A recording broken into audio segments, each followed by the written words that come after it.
Good afternoon, Pankaj sir. Good afternoon. Good afternoon. How are you? Good afternoon, our Director General Arun Kumar Jha. Okay. So today we have a session Good on afternoon, keeping Mr. your Jha. sky How are you? healthy. Am I audible, sir? Ajmerji, please Yes, switch off I your can hear mic. you. So first, I would like to request our Director General, Mr. Arun Kumar Jha, to give his kind words of wisdom to everybody. After that, I'll be requesting Mr. Ajmer Singh, who's a collaborator with us, who's helping us take this initiative forward of social well-being and healthcare webinar series. And then we would request our esteemed speaker, Dr. Pankaj Puri, to continue with the session. Over to you, DG sir. Thank you, Jalendu. First of all, I would like to extend my heartfelt gratitude to Dr. Pankaj Puri for having agreed to grace the occasion and counsel our participants who are in need of such kind of advice, and that too during the COVID period. Dr. Puri, we are really grateful to you for having come here, and I am also grateful to Mr. Ajmer Singh, who has taken the lead for organizing such kind of health webinar for National Productivity Council. And I am really happy to say that now we have started it in a long way, and more than 12 webinars have already been conducted, and another 8 are in the offing. And that is really finding a very good response from all the audiences. And also let me inform Dr. Puri and take his permission that we will be, uploading it on YouTube also for general public to see it afterwards also. Because during this COVID period, what I found that many people are devoid of consultancies of doctors.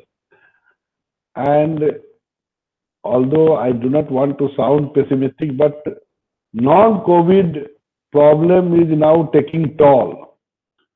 And I'm not sure how many such kind of a problem is occurring in the country. Because many hospitals are out of bounds, and many patients, many, would be desirous of taking, consultancy from doctors are not able to reach out to the hospital. They are afraid to go to the hospital. Then thirdly, many doctors, many health workers have been, tested positive due to such kind of, their extra exposure, I can say, to corona patients. And all these things combined has taken a big toll on our system. So in this kind of situation, sir, your counseling going to prove very useful for all our participants. And I'm hopeful that we'll all be benefited out of your this today's webinar. And so I again thank you for coming here, and I thank all my participants for having registered here. Thank you very much. Thank you.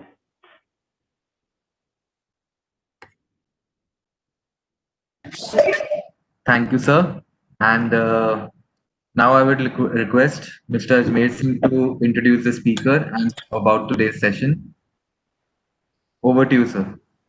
Thank you very much, Jalendu. Am I audible? Yes, sir. Okay. We have a very distinguished guest today, and Dr. Brigadier Pankaj Puri. And sir, I just had a look at your profile and your degrees, your education. I would say just one word: respect, sir. And gratitude to you. But I must introduce Dr. Puri. He is Director Gastroenterology and Hepatology, Fortis Scott's Liver Digestive Diseases Institute, Fortis Hospital. He's done his MBBS, MD, DNB, DM Gastroenterology.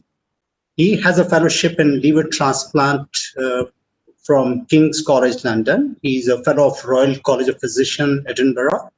He's a fellow of Royal College of Surgeons. And in his previous avatar, he has been head of gastroenterology and hepatology at our hospital, which is one of the prestigious hospital of Indian Army. There is a research and referral hospital, and he successfully developed liver transplant program. And he has also been senior consultant at Sir Gangaram Hospital, Delhi. And today he's going to talk about liver and how to keep our liver healthy. Whatever little we know, I mean, liver is the most important organ of our body. I mean, it's the energy storehouse, and whatever little we know about liver, it's kind courtesy our Bollywood films that we talk about liver mein ye ho gaya. So I'm sure he's going to burst a lot of myths, especially about alcohol also. And so once again, sir, gratitude. Thank you very much. Now I hand over to Jinendra, so we could proceed with today's session. Thank you, sir.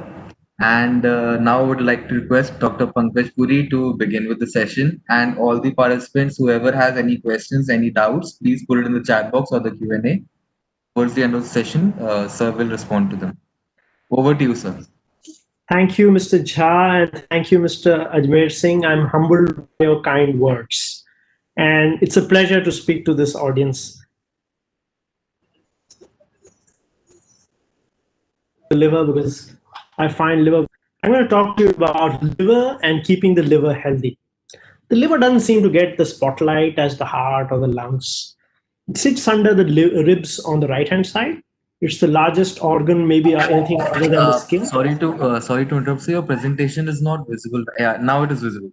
Thank you. So the liver sits on the right-hand side, and it's probably one of the largest organs other than the skin. The liver has a multitude of functions, which is to digest food, form the proteins in our body, fight infections. We never seem to understand, really know, because the liver is working in the background. The liver doesn't get any of the fame which the heart gets. But when it's not working, it starts causing us problems. In mild and early liver disease, we never realize that we have any problem. Most often, these are picked up when you have an incidental. Only when the liver disease is advanced, then you get other major things like jaundice, which is yellowness of eyes and urine, vomiting of blood, or your belly swelling up with lots of fluid inside it. So we've got to prevent such things. Liver disease can be prevented, and some amount of liver injury can be reversed. If you cut your finger off, the finger doesn't regrow. But if you donate as much as half to 2/3 of your liver to somebody for a liver transplantation, that liver regrows. So we've got to take care of our liver, and I'm going to speak to you about how to keep your liver healthy. Screening for liver disease, the commonest diseases which I shall touch about is alcohol. And as Mr. Ajmer said, no talk for the liver can be complete without alcohol. Viral hepatitis and fatty liver disease. Who should be screened? People who should be screened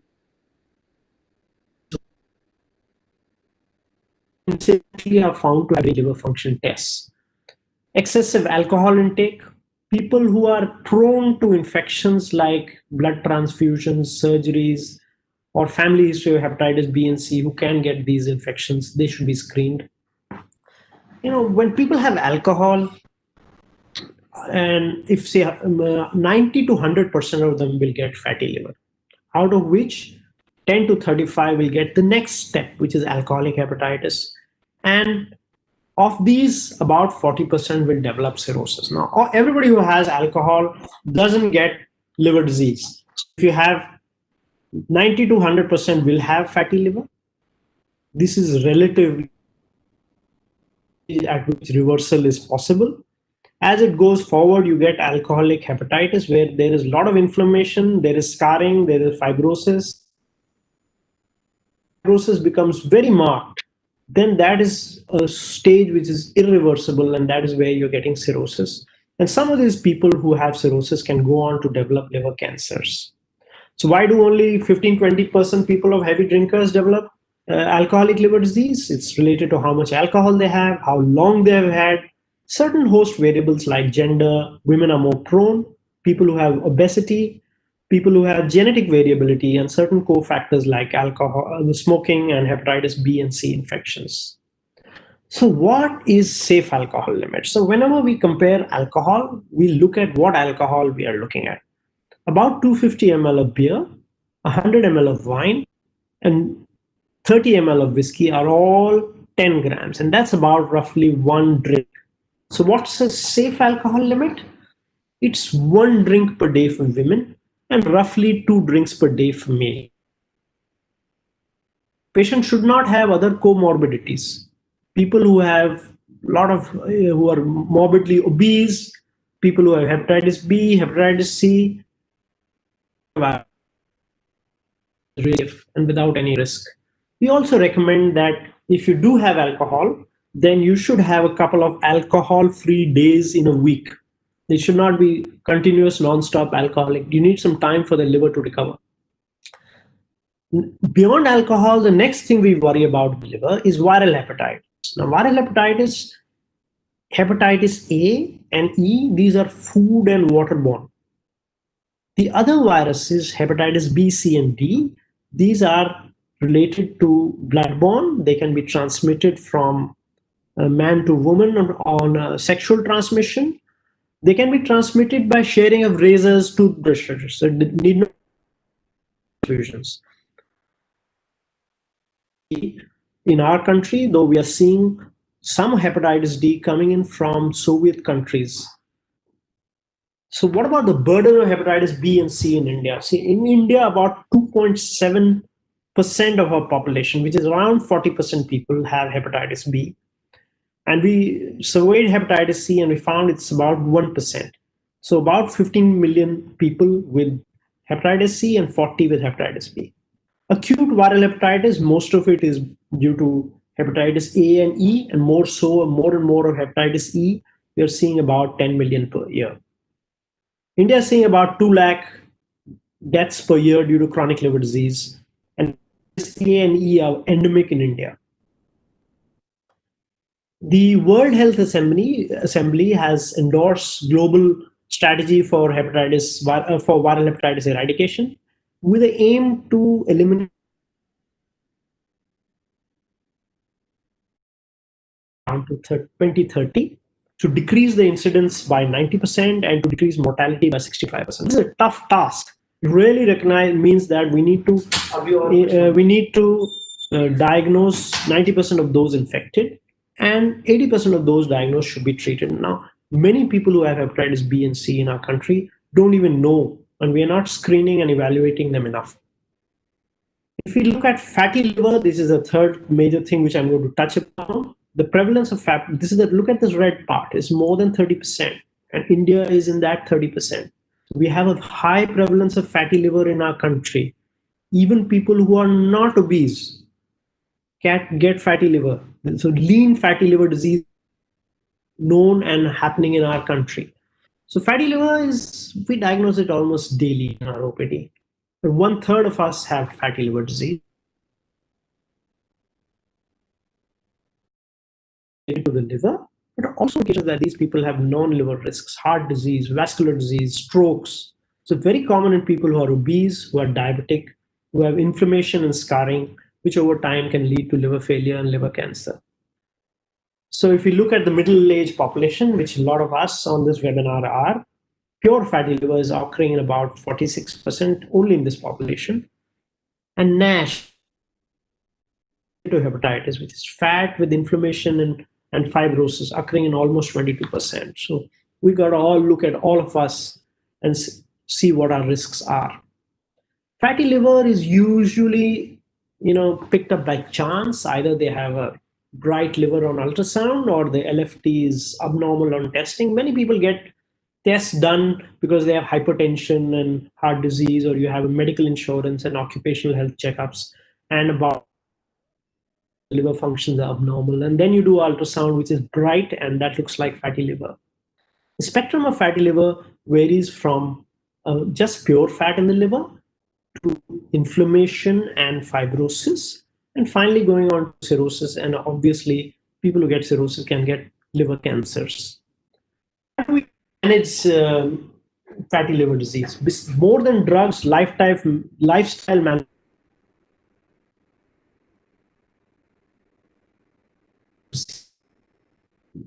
We have a standard questions which come in with fatty liver who are obese. Says, how much weight should I lose? What should I eat? How much exercise is enough? And the standard advice which most people give is lose the weight around your waistline, avoid fatty foods and avoid sweets, and do regular exercises about 45 minutes per day. But patients really want to know a lot more. What calories? Should it be Atkins diet, keto diet? What should I avoid? What should be the cooking oil? Can I have non-vegetarian? Should it be vegetarian? And if we talk of exercise, how much exercise? Should it be aerobic? Should it be resistance exercises? Interval training? So there are many such things, and some of these I will try and touch. There's a whole long list of diets which are advised, from zone diet to Atkins diet to keto diet. But if you look at these diets, the one which has really been shown to have any benefit in fatty liver disease is Mediterranean diet. This is a standard menu of a Mediterranean diet looks like. There's a lot of proteins, which is legumes, fish, a high incidence of grains, vegetables, and fruits, and a high amount. Most of the cooking oil is olive oil. Also, it has some red wine, which we are not really going to advise. Pyramid is those things which can be had daily, including fruits, nuts, milk, yogurt. Some things which can be had weekly, which would be poultry and eggs, fish and seafood, and very rarely, like monthly, is meat. So that's the traditional Mediterranean diet pyramid. But while the Mediterranean diet has been proposed, a sample menu may not go down well with some of our people with fatty liver disease. And if you have a menu which looks a little bit like this, it's going to be very for our patients to follow and really will not get followed. So standard pragmatic focus should be to reduce the total amount of calorie intake. We're not going to totally change the dietary habits. Look at individual components of the diet. Look at the fats, look at the carbohydrates, the proteins, the fibers, and look at what time you should eat food.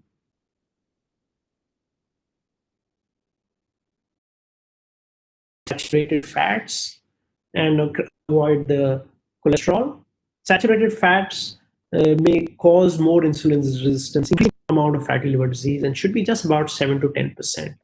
The monounsaturated fatty oil nuts are beneficial, and the polyunsaturated fatty acids like omega-3 are also beneficial. Choose your cooking oil. When we look at a cooking oil, we should see what is the amount of what's the ratio of the omega-6 and omega-3 fatty acids? Does it have natural antioxidants? The trans fat should be nil or low. The cholesterol should be nil and low. And the unrefined cold pressed oils are better. So this was one study which was done and which was comparing the various type of fats and the oils available in India.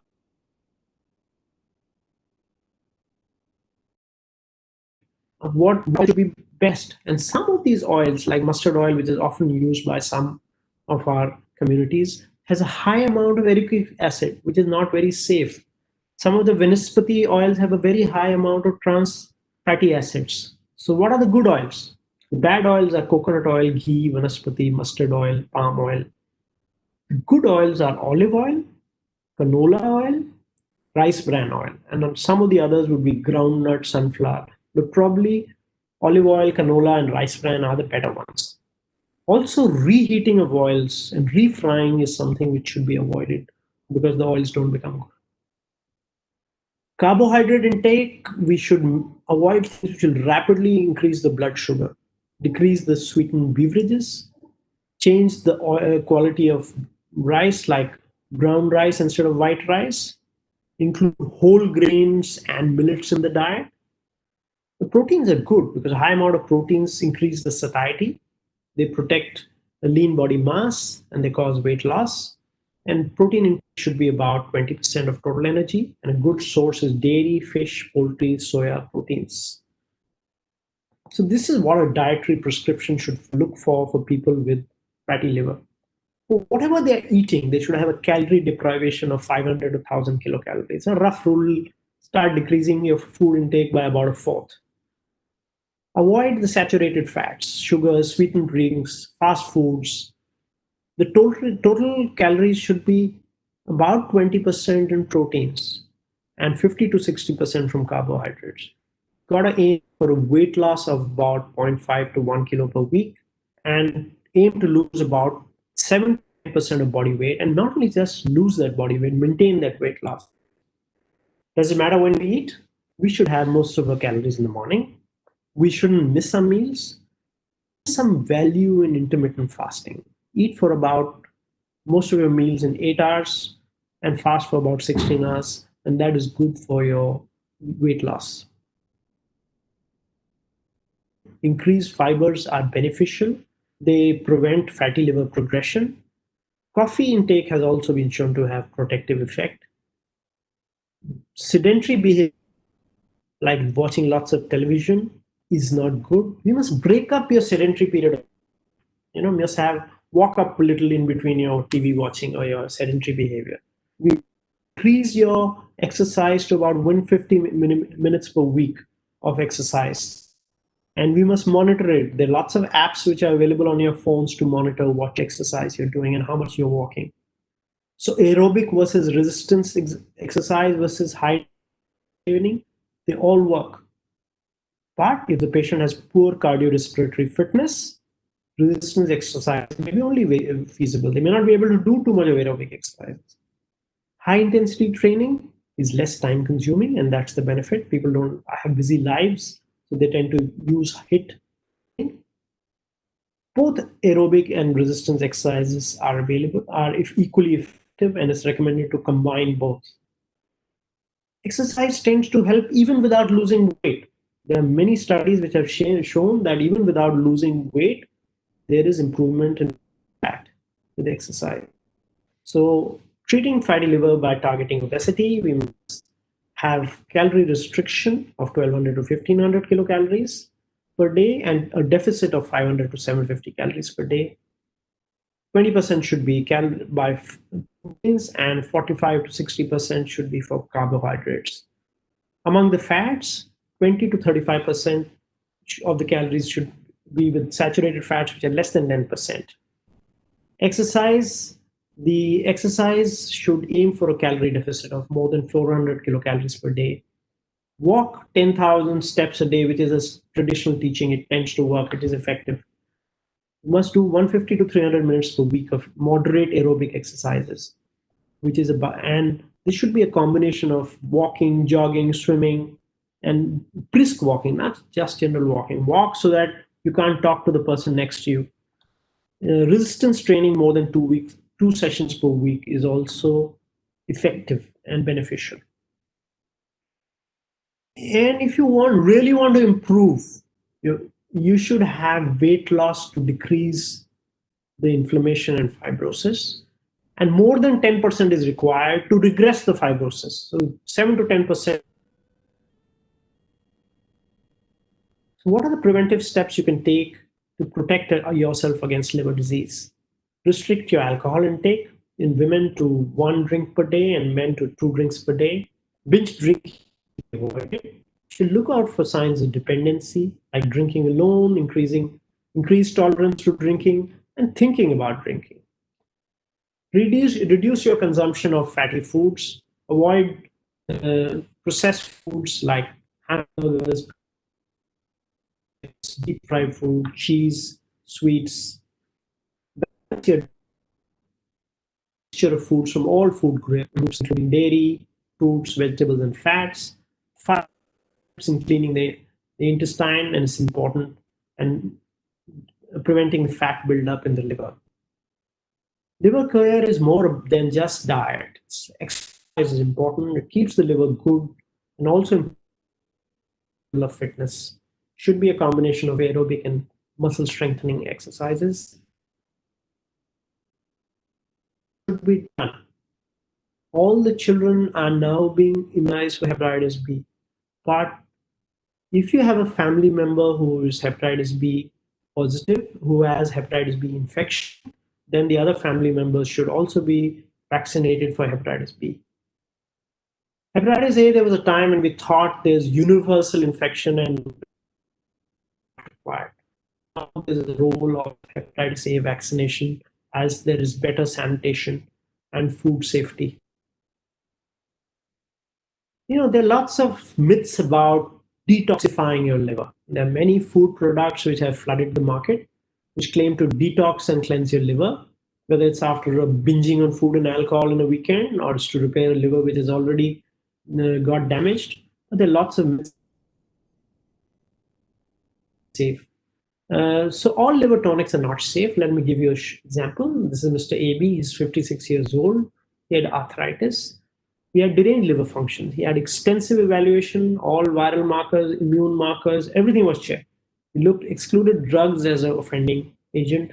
And then we didn't do anything. Then we sat down and asked him again. And he was taking some health supplements which he called noni juice. It's derived from Indian mulberry.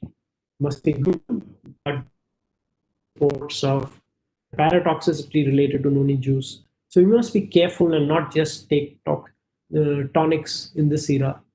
To summarize, we must restrict alcohol intake, keep your weight in check, do regular exercises, don't ignore fatty liver or deranged liver function tests. Immunization should be considered risk groups, and we should avoid liver tonics with unknown benefits. And that's our team for this. Thank you. I'll be happy to take any questions.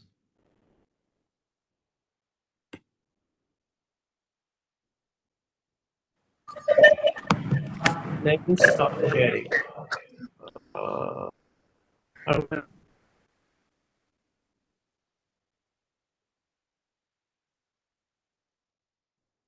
Will you just remove me from the presenter view so I can stop sharing? I don't know. It's not stuff. Can you just remove me from presenter view? Yeah, thank you. Thank you so much, sir. And now we'll move on to the question answers. Over to you, Ajmer, sir. Thank you, Jalendu. So we talked about fatty liver. So, for a layman, how do I know, like, especially during these COVID times, it's difficult to get to hospital. So, how do we identify that such and such person has these symptoms, may have a fatty liver? So how do we diagnose that sitting home before we actually go and see a doctor? So if you have things which make you prone to a fatty liver, people who are obese, people who are diabetic, these are the people who are at the highest risk of developing fatty liver. People who exercise, these are the people who are at high risk, and they should be screened for fatty liver. People who are obese, diabetics need to be evaluated for many things. They need to be evaluated for heart disease, they need to get blood test, lipids checked, and along with that, they should test and an ultrasound. And if we find that there's fat, then we quantify the various ways of quantifying what's the extent of the damage, the basic ultrasound, and some modalities to check for liver stiffness. If the liver gets fibrosis, scarring, it becomes hard. So if the liver is hard, there are ways of doing ultrasound-based techniques which are check for the liver stiffness, which is elastography or fibroscan, which show us how much is the extent of the damage. That's the way we would evaluate.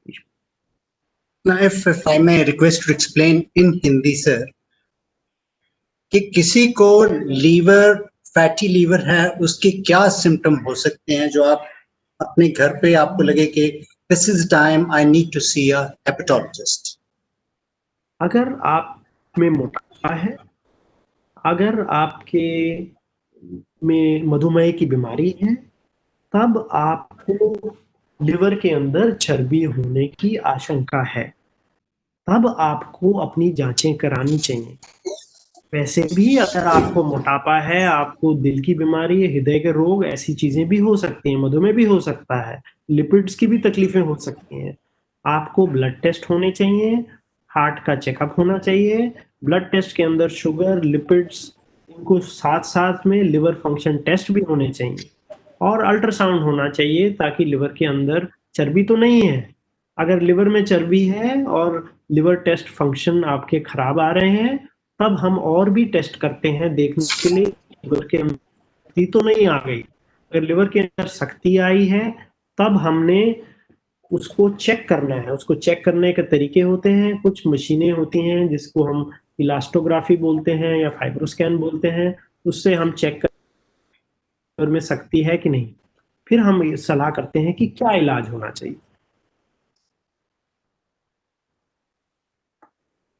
Especially, you talked about limiting intake. In North India, if you ask, especially Panjus, that restrict your drinking, tell them take 30 ml, it's safe for your, not safe for your health. How do you advise such people? ऐसा है, Because the moment you tell them 30 ml is the the safe premix for males is 60 ml. Okay, for females is 30. If you're going to worry, it's not just the liver that you worry about. You worry about pancreatitis. The pancreas, liver, amount of alcohol, duration of alcohol affects liver. But एक second hold करना, hold on, रुक जाओ ना, come later. Sorry. If you have a small amount of alcohol, you can get pancreatic disease. If you have large amount of alcohol, regular long duration alcohol, then you can have liver disease. The good advice to a person is not to have alcohol daily. You should have 2 alcohol-free days a week, 2 to 3 days, and restrict yourself to 2 drinks if you cannot restrict at all. क्या sir once in a while आपने 2 drink का बोला है, once in a while क्या वो limit breach हो सकती है? आपने 2 ड्रिंक बोले। मैं रेगुलर बेसिस पे बता रहा हूँ, लेकिन ये भी याद रखिए जब ब्रीच करते हैं, बिंज ड्रिंकिंग, वो अगर आप सोचते हो मैं हफ्ते में एक बार खूब सारा पी लूंगा और गुजारा चल जाएगा, 6 दिन ना पीऊंगा, वो भी लिवर को डैमेज करता है। I think DG Mr. Jha sir has a question. Thank you very much, Dr. Saab. Thank you so much for such an enlightenment. I just wanted to find out that when you have got, suppose, fatty liver, then what is the advice for the patient for 3 months off the alcohol, 3 months off paneer or some oily foods? How do we know that we are on the right path and it is our liver is recovering? Because we cannot go for liver function test every week or something like that. See, if you have fatty liver, the advice is that lesser amount of alcohol can cause damage. As long as you understand that, people will be wise. If we say 2 drinks a day is safe, it is not safe for people with fatty liver who have, then you should target and focus on health lifestyle measures, which should be a combination of diet and exercise. You should lose weight. If you lose 7 to 10% body weight, if you lose the waist fat, your liver will also start improving. So target should be to do a holistic involvement, not just target one thing. खाली पनीर बंद करने से गुजारा नहीं चलेगा. We should have fats, we should increase the fibers, we should do our regular exercise. Exercise is very important.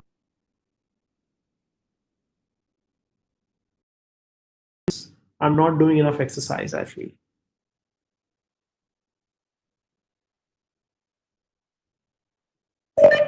And then Dr. Saab, what is your advice for fatty grade 1, grade 2, grade 3, which generally we get afraid, we don't know what is it all about. So they say that if you are grade 2, it means you are in a higher risk zone. If you are grade 3, you are at the highest risk zone. So you should... Yeah. So that's true. People very commonly ask this question. It was grade 2, now it is grade 3. Should I worry? You should worry about all levels of fat. Grade 1, grade 2, grade 3 is ultrasound based grading. But more than this grade of fats are two important features. First is what the liver function test. Is the SGOT, SGPT raised? If they are raised, you should worry. But the rise in liver function tests is showing us that there is ongoing inflammation. That fat is now hurting the liver. The second thing is there stiffness in the liver? These are the two major things which should help us and help us focus of what should be the extent of worry we should have. Grade 1, grade 2, grade 3 is not important enough. Thank you, Dr. Rao. Welcome, sir. Welcome.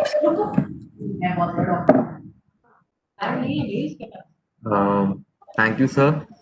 And there's one question asked which says that does composition of certain medicines used for reduction of cholesterol may cause fatty liver?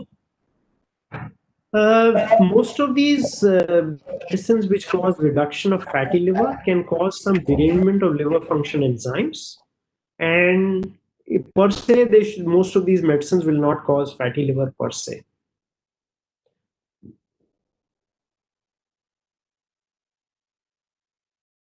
Lipids are very high and the medicines are required, then they should be continued. There are certain specific medicines which benefit people with liver fat as well as lipids. So there's some which will have specific benefit for them, but worrying that the medicines will cause fatty liver is not something to worry about. Thank you, sir. If anybody have any other questions, please let us know. If not, I would then like to request our Director General, Mr. Arun Kumar Jha, to give us a vote of thanks, and then we'll conclude the session. Over to you, sir. Thank you, Dr. Saab. Thank you so much for your wonderful presentation and such a clarity of thought and clarity of delivery mechanism. I have become a fan of yours, and I think our participants would be. I just request you that you allow us again to approach you for after some time on something. Thank you, sir. Thank you very much. It will be a pleasure. Wish you people all the best. Your kind words, sir.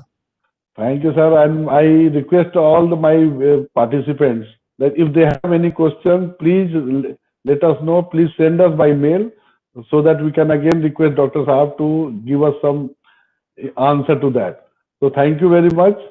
And thank you, Ajmer ji. And now I think I will hand over to Ajmer ji because he also needs to speak something in the honor of our Dr. Saab. Thank you, sir. Thank you very much.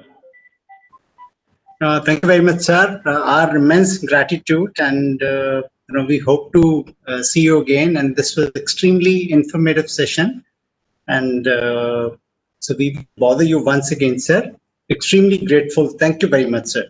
Thank you, sir. Welcome. It's a pleasure. Wish you all the best. Thank you.